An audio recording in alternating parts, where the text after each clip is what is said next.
Começo de tudo, luz. O vídeo de hoje é sobre Gênesis, a novela da Record que está bombando na audiência, que está dando o que falar.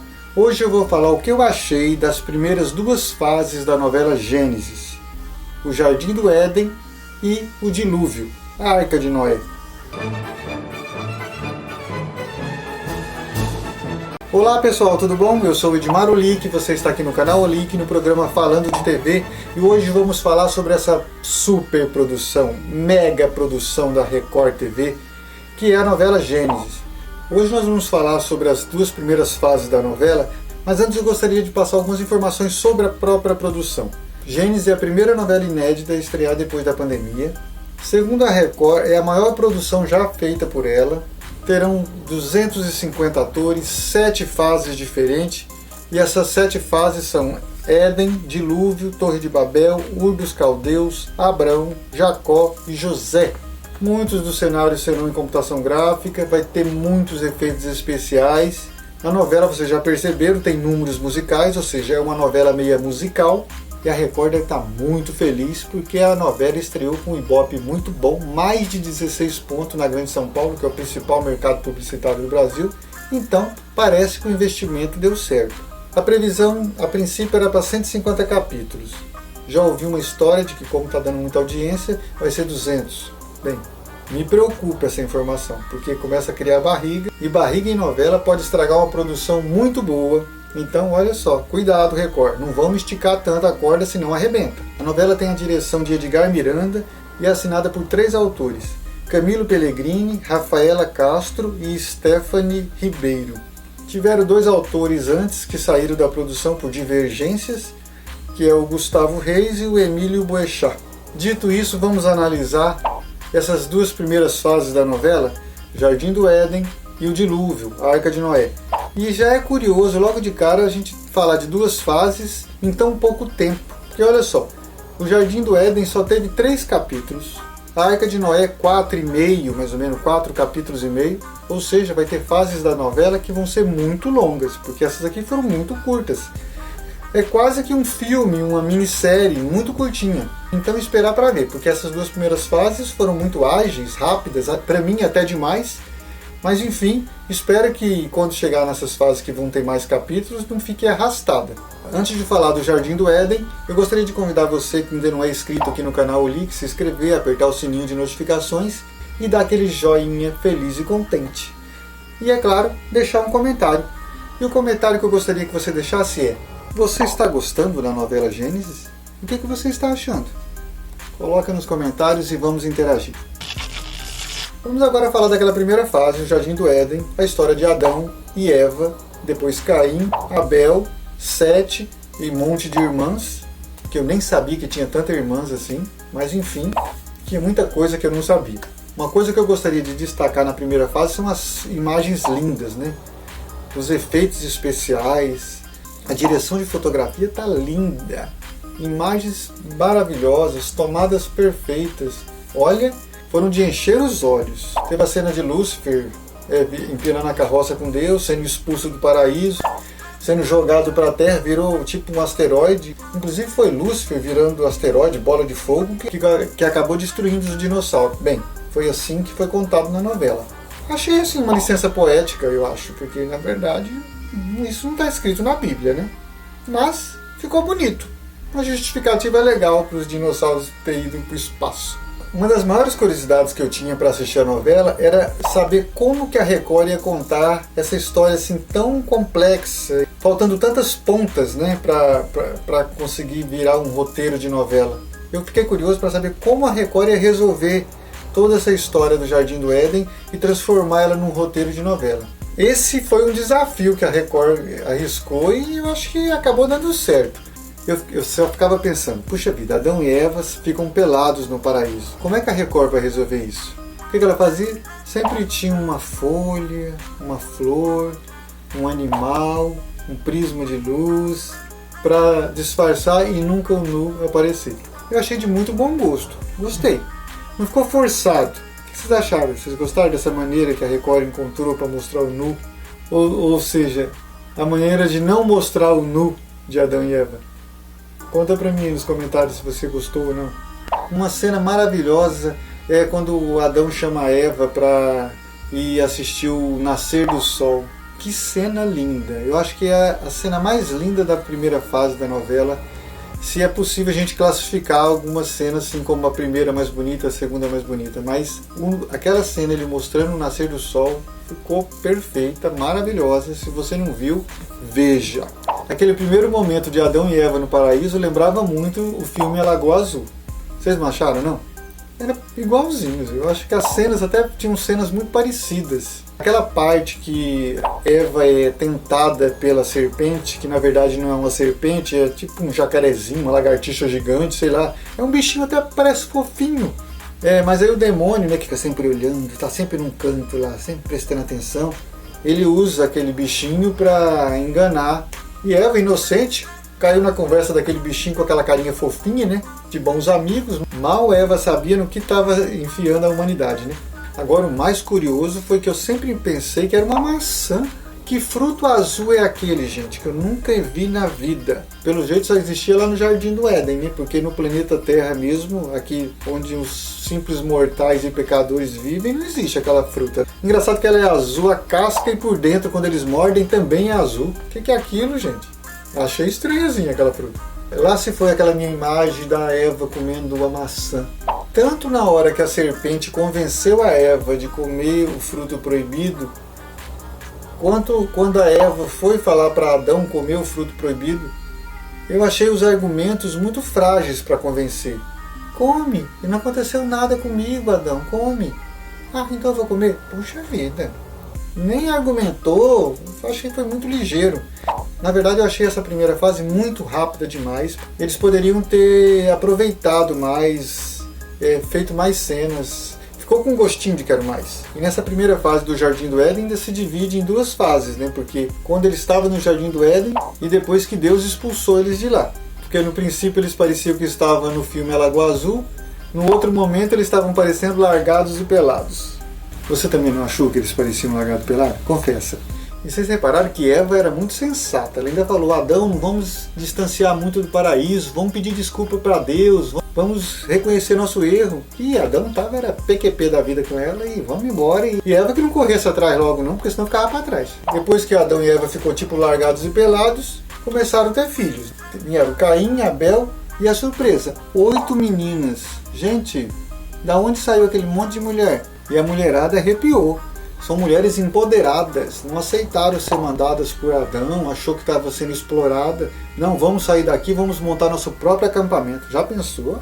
As primeiras feministas do planeta foram as filhas de Adão e Eva. Eu achei que foi muito acelerada aquela parte das meninas ficarem tão revoltadas a ponto de sair do acampamento. Porque não teve tantos conflitos para chegar a esse ponto. Já pensou? Eu saí de casa, saí de perto do meu pai e da minha mãe, dos meus irmãos, e ir morar sozinho, montar um outro acampamento. Eu achei que os conflitos foram muito poucos para um gesto tão radical. Uma outra coisa estranha foi porque tinha as meninas mais novas, e mesmo elas resolveram acompanhar. Aquela discórdia entre as meninas e Adão, Eva e os irmãos ali, eu achei um pouco forçada. Se eles tivessem demorado um pouco mais nessa fase, criado os conflitos, a gente tivesse entendido melhor os conflitos, para ficar mais justificável esse rompimento, eu acho que teria ficado mais interessante. Mas enfim, ok, tá valendo. Eu só fico pensando, para que correr tanto, apressar tanto os fatos nessas primeiras fases, se a novela está prevista para 150 ou 200 capítulos? Poderia ter demorado um pouco mais, gente. Principalmente porque estava tão legal essas fases. Eu achei interessante aquele momento que o Abel falou para o Caim, vamos fazer uma oferenda para Deus, oferecer as melhores coisas e mostrar que nós estamos arrependidos. Quem sabe ele nos coloca de volta no paraíso.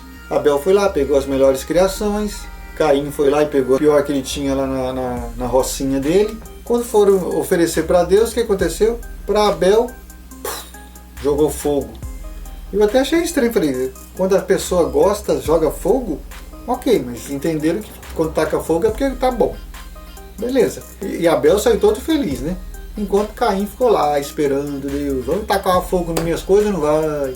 Só que Deus para Abel só jogou fogo. Para Caim, ele falou com Caim. Caim ouviu a voz de Deus. E Deus ainda falou para ele, você sabe por que eu não aceitei, né? você não deu as coisas melhores. Caim, se tivesse um pouquinho de juízo, tinha falado, captei vossa mensagem. E corria lá, pegava as melhores frutas, legumes e trazia para Deus. Mas não, ficou só revoltadinho.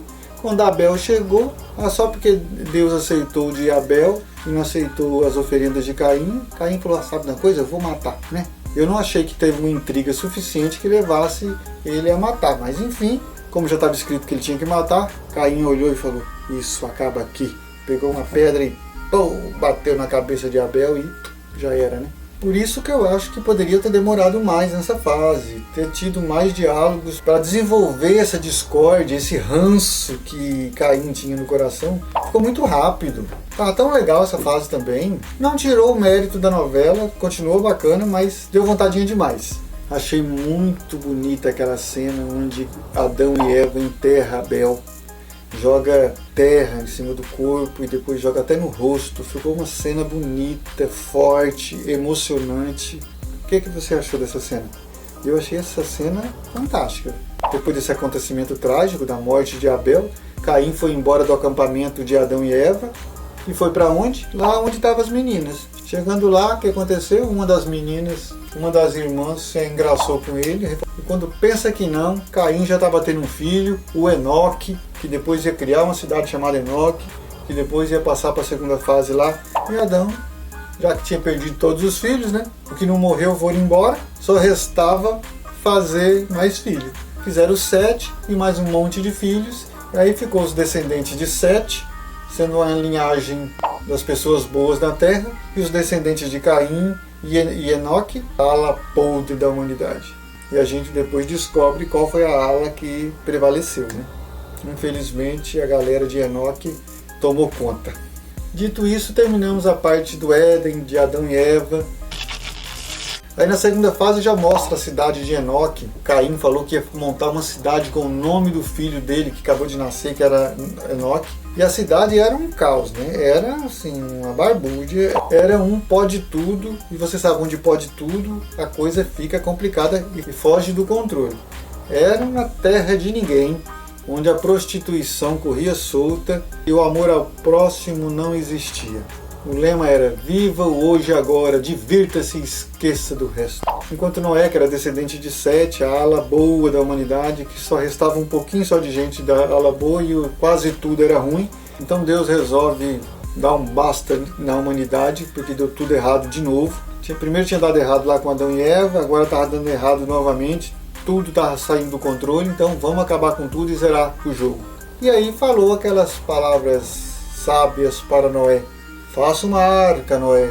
Aí Deus passa todas as medidas, quase como se fosse um engenheiro naval, todas as medidas, como era para fazer, o produto que Noé tinha que preparar para passar na madeira para não entrar água e a embarcação afundar depois. Enquanto Noé e sua esposa e depois os seus filhos e noras ficavam lá fazendo a arca, lá em Enoque, na cidade, todo mundo tirando sarro, chamando de doido, de maluco. Só que nessa parte do dilúvio, Lúcifer às vezes vira um personagem no meio da história. Inclusive uma cena que me chamou muita atenção foi quando todos os personagens ficaram congelados e só Lúcifer ficou andando entre os personagens. Ficou muito plasticamente bonito, a direção foi perfeita, inclusive tinha um cara jogando fogo, cuspindo fogo, né? O fogo ficou congelado também e Lúcifer andando no meio dos personagens, esse tipo, vendo o estrago que tinha virado a humanidade. E ele ficando feliz. Aquela cena ficou muito bem feita. Os musicais da novela é um atrativo a mais. Os musicais não entravam forçado, não parecia uma coisa fora do contexto. Ficou de muito bom gosto. Olha, parabéns para a Record por ter tido essa sacada de colocar esses musicais explicando, ensinando sobre a história, mas sem parecer assim catequético, né? Ficou bem artístico. E teremos muitos musicais ainda na novela. E um mais bonito do que o outro, tem alguns aí que prometem, que eu já vi alguns trailers, olha, vale a pena conferir. Como eu falei, essa parte do dilúvio só teve 4 capítulos e meio praticamente, muito pouco para uma história que tinha potencial para render muito mais. Uma pena, a Record poderia ter esticado um pouco mais. A gente costuma reclamar que às vezes estica, cria barriga. Nessas 2 primeiras fases, a Record pecou em compactar demais. Noé teve 3 filhos, Cã, Jefé e Sem. E o Cã era mais complicadinho, quer dizer, ele nem era tão complicado a situação, ele não era nem tão rebelde. O problema, ele era muito influenciado pela esposa, a Tali. A Tali que era má influência, queria levar ele para o mau caminho e levou. Adorei, inclusive, quando a Tali conseguiu convencer o Cã para ir para a cidade. Chegando lá, o pai da Tali arrumou uma prostituta para ficar com o Cã. Olha só, tá vendo?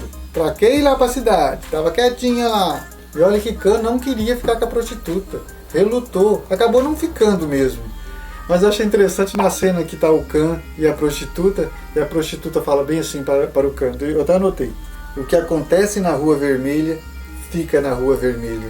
Olha, ou seja, Cã, divirta-se aqui, porque a gente não conta depois para ninguém. O problema é que Tali foi lá e pegou no flagra e saiu revoltada. Revoltada por quê? Não queria ir para a cidade, sabia que ela era desse jeito. Bem-vinda à realidade. Aí, enfim, Noé e sua família conseguem terminar de construir a arca. E aí o que acontece? Os passarinhos começam tudo a voar para dentro da arca. Olha só, era já um aviso que estava chegando o momento do dilúvio. Cã e Tali, que estavam lá na cidade, viram aquilo e falaram: gente, eu acho que a coisa vai complicar, vamos voltar para a arca. Quase que não consegue voltar. Se os animais não saem disparados, todos os animais indo para a arca, faz uma confusão danada lá e eles acabam conseguindo escapar da cidade. Noé encontra eles e correm para dentro da arca. Aí aconteceu uma cena que eu achei linda. Minha esposa, que estava comigo assistindo na hora, falou: puxa vida, que cena maravilhosa. Que cena que eu estou falando? A cena do momento que a arca começa a fechar a sua porta sozinha. Sozinha não, né? Deus está fechando a tampa. Significa que chegou o momento. Ali estava tudo consumado. Quem estava para fora da arca estava condenado à morte. Quem estava dentro da arca seria salvo. Mas é uma cena poeticamente bonita, né? Deus determina o momento e ele fecha. E vai acontecer a mesma coisa quando vai abrir a arca. Quando tudo seca novamente, a pombinha vai e volta com um matinho. Aquela cena que a gente já viu em alguns filmes sobre a Arca de Noé. Não antes de Tali apurrinhar a vida de todo mundo lá dentro da arca, né? Ô menininha chata. Ela não merecia estar na arca, viu? A Record caprichou nessa cena do dilúvio. A cidade de Enoque sendo inundada, entrando água dentro da cidade. Inclusive eu li numa matéria que a Record inundou mesmo os estúdios lá, que lá não é computação gráfica, realmente ela encheu de água dentro do estúdio. E depois, é claro, teve aquele monte de efeitos especiais da água jorrando para tudo quanto é lado. E, enfim, aquela arca linda flutuando na água, aquele barco enorme. No momento do dilúvio, eu achei que faltou uma cena do pessoal se afogando. Porque quando o pessoal estava na porta da arca, né, batendo, tentando entrar, e a água chegou para tomar conta de tudo, poderia ter mostrado eles nadando, tentando não se afogar, um empurrando o outro, aquele desespero. Eu acho que poderia ter tido essa cena. Você não sentiu falta disso, não? A água chegou, eles gritaram, ó, e acabou. Poderia até depois mostrar uns mortos assim, ó, outros boiando assim, ó, tipo Titanic. Você lembra? Depois, quando o navio afunda, que o pessoal vai chegar lá para olhar. Na arca, o Noé soltava a pomba para ir ver se tinha terra firme, se tinha acabado o dilúvio, estava diminuindo o dilúvio. Isso foi naquela época. Se hoje em dia acontecesse um dilúvio, a gente ia soltar um drone, né? Para ver se tinha terra seca por perto, se o dilúvio estava acabando. E depois do dilúvio, depois que Noé sai de dentro da arca com a família, aquela cena do arco-íris no céu, que na verdade não era um arco-íris, era um círculo inteiro, né? Porque era a aliança que Deus estava fazendo com Noé.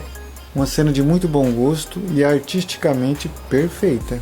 Um momento que precisa ser destacado é esse momento em que o Noé ficou bêbado, né? Ele descobriu que o suco de uva virou vinho e embebedou, e depois ficou pelado lá no meio da plantação. E Cã aprontou mais uma vez. Ridicularizou o pai, e dali saiu a maldição que Noé jogou sobre Cã e seus descendentes. O plano de Deus de exterminar todo mundo e começar do zero com a família de Noé poderia estar dado certo se não tivesse Cã e Tali lá dentro da arca, né? Porque dali a coisa desandou de novo. Aquele casalzinho foi que fez uma linhagem errada da humanidade novamente, e essa linhagem chegou ao ponto de criar a Torre de Babel, que é a próxima fase, e vamos ver se vai ser boa, hein, gente? As atuações estavam muito boas nessas duas fases, os atores mandaram muito bem. tanto lá na fase Adão e Eva, quanto na fase Noé. O Oscar Magrini como Noé estava perfeito, o rapaz que faz Noé quando era novo também está mandando muito bem. O Caim, gente, uma atuação perfeita. Eu estou falando aqui porque esses personagens têm mais destaque na história, mas todo o elenco está de parabéns. Eu só acho que poderia na primeira fase e até mesmo na segunda fase ter menos Lúcifer se esgueirando, observando. Muitas cenas daquele jeito acaba ficando repetitivo. Enfim, que vem agora Torre de Babel. O que esperar dessa fase? Tomara que seja tão empolgante quanto Éden e Dilúvio. Agora é só esperar o desenrolar da novela, esperar que a Record não se lambuze com o doce, né? Ah, tá tão bom, tá fazendo muito sucesso e se empolga demais, estica demais a novela, perde a mão, mas só saberemos com o passar do tempo. Vamos assistir a novela e depois, mais pra frente, a gente faz um outro vídeo para analisar como é que tá sendo o andar da novela. Mas até aqui eu tô gostando e não tô perdendo nenhum capítulo. E você? O que você tá achando de Gênesis? A nova superprodução da Record TV. Eles adoram inflar. Para quem acha que a Record gastou uma fortuna construindo aquela arca enorme, ela só construiu 35 metros da arca, viu? Em estúdio. O resto foi computação gráfica que eles ampliaram naquela dimensão toda que aparece depois. Tá? Uma outra curiosidade é que a Record gravou essa parte do dilúvio na cidade de Cambará do Sul, no Rio Grande do Sul. Ela tem uns canyons e ela gravou naqueles lugares lá. A Record foi muito feliz nas escolhas das locações. Gente, por hoje era só. Esse vídeo ficou um pouco longo porque a gente precisou falar de uma novela que tem muito assunto. Espero que vocês tenham gostado do vídeo de hoje. E olha, aqui do lado nós temos duas opções de vídeos para você dar uma conferida. Um abraço, valeu e até mais.